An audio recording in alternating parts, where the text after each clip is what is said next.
May 1994.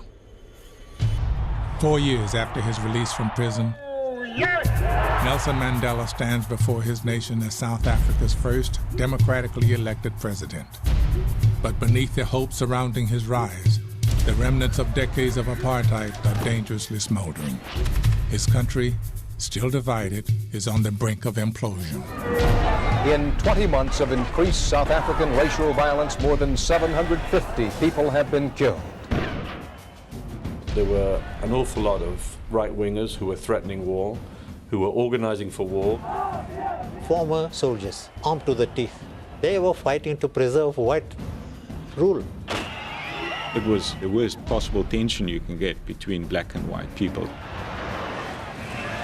No one will silence the white nation.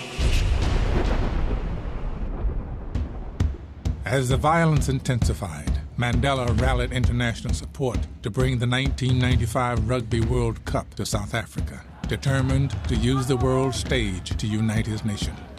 But he was taking a risk because rugby and the South African national team, the Springboks, had long been associated with the very worst of the country's history. In South Africa, rugby was the white man's game.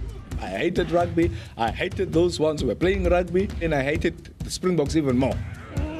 Rugby is a sport of brute force, and as such, rugby in many ways symbolized apartheid oppression with which black people were being kept down. But now the man called Madiba by his followers was set on making peace with his former oppressors. He would become a rugby fan, but convincing black South Africans to stand behind the long-hated Springboks would not be easy.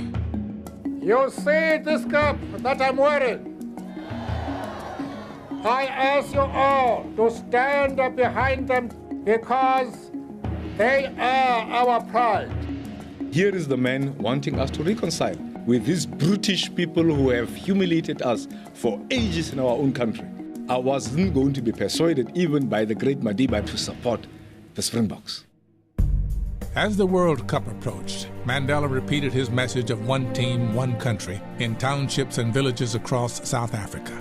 Moved by Mandela's support, the Springbok players visited the Robben Island prison, where Mandela had been jailed for nearly 3 decades.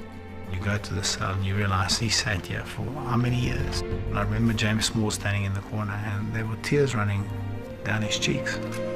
It was quite amazing to experience just for a few moments what a man experienced for a lifetime.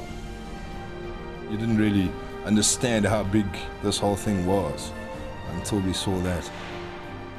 That also made us realize that, what we were doing was a little bit more than just playing a game.